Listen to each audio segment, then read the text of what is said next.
The restaurant's dim glow danced across Sarah's face as I slid the photographs across the table. Their glossy edges caught the candlelight. Small, cruel flashes of truth.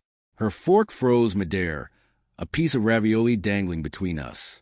Her eyes, wide, unblinking, locked on the images. Grainy, undeniable snapshots of her with him. The chatter of nearby diners faded, replaced by the low roar of blood in my ears. My chest tightened, breath heavy, like the air itself had turned to stone. "Explain," I said. My voice was low, trembling, not with confusion anymore, but with the kind of rage that comes after too much silence. The photos sat between us like a sentence waiting to fall.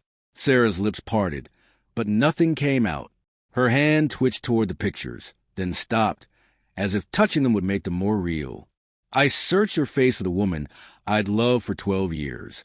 The one who'd laugh with me at midnight over cheap takeout, who'd held my hand in hospital waiting rooms, who'd whispered that we were stronger than anything. But all I saw now was someone I didn't recognize. Someone who met another man in shadowed parking lots. It had started 3 months ago. A text I wasn't meant to see. Her phone buzzed on the counter while she was in the shower. A message lit up from Mark. Work. Meet me at 7. Same place. Innocent words. But the hour was wrong. Too late for work. I stared at the screen, heart hammering. Guilt already gnawing for even looking. I didn't check her phone. Not then. That night, I asked about Mark over dinner. She smiled, too brightly. Just the project lead. Her eyes didn't quite meet mine. I told myself I was being paranoid. Work stress, fatigue, imagination. But the signs multiplied, small things that cut deep. Lipstick too red. Receipts from cafes she'd never mentioned. Late nights. Lock screens. Each detail alone meant nothing. Together, they bled me dry. I stopped sleeping. Woke at 3 a.m., staring at the ceiling, wondering if she was still mine, or just a ghost wearing her face. Eventually, I hired a private investigator. His office smelled like stale coffee and disappointment. "You sure you want to know?" he'd asked. I nodded. A week later, he slid a manila envelope across his desk. "It's what you thought," he said quietly. I didn't open it until I was alone in my car. And when I did, Sarah and Mark, close together at a bar, his hand on her arm, her smile soft and private, one she used to save for me. Another photo, their cars side by side in a motel parking lot at 2 a.m. My vision blurred, not from tears, but from fury. And now here we were. The waiter lingered nearby, sensing the tension, then wisely walked away. "James," she whispered, her voice small, cracking. "It's not what you think." I laughed, sharp, hollow. "Not what I think. Then what is it, Sarah? Tell me these are fake." "Go ahead." She flinched. The candlelight trembled.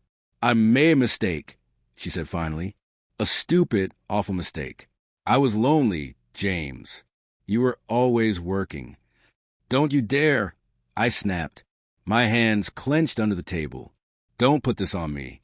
I was building something for us. For you." Her eyes filled with tears. "He listened," she whispered. "He was just there when I needed someone.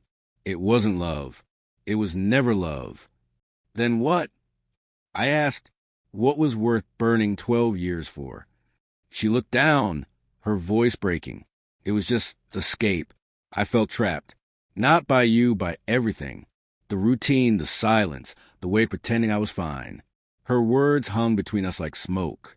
For a moment, I almost believed her. Almost. But the photos on the table didn't lie. They told the story she didn't want to say out loud. The restaurant's hum returned, cutlery clinking, laughter echoing. Normal life continuing around the wreck of ours. "How long?" I asked. 3 months, she said, barely audible. 3 months. A quarter of a year. While I planned our anniversary trip. While I bragged about her at work. While she smiled and kissed me goodnight. Every moment of those months now rewritten. Every memory poisoned. I stood. The chair scraped the floor. "I need to think," I said. She grabbed my wrist. "James, please. We can fix this. I love you." I looked down at her. at the woman who had been my home, and felt nothing but distance. "I don't know if I can love you back," I said. The words burned my throat, but they were the truest I'd ever spoken. I pulled free and walked out. The photos stayed behind like evidence in a case already closed. Outside, the night hit me hard. The air was cold, sharp, honest. I stood beside our car, breath fogging the October chill, and realized something that hurt worse than the betrayal. I wasn't just angry at her. I was angry at myself for not noticing her loneliness, for hiding in my work, for believing love alone was enough to keep someone from slipping away. The photos had shown her betrayal, but they'd also shown me my blindness. I didn't know if I'd go back inside. Didn't know if we'd fight or forgive. Didn't know if anything was left to save. All I knew was the weight of those pictures.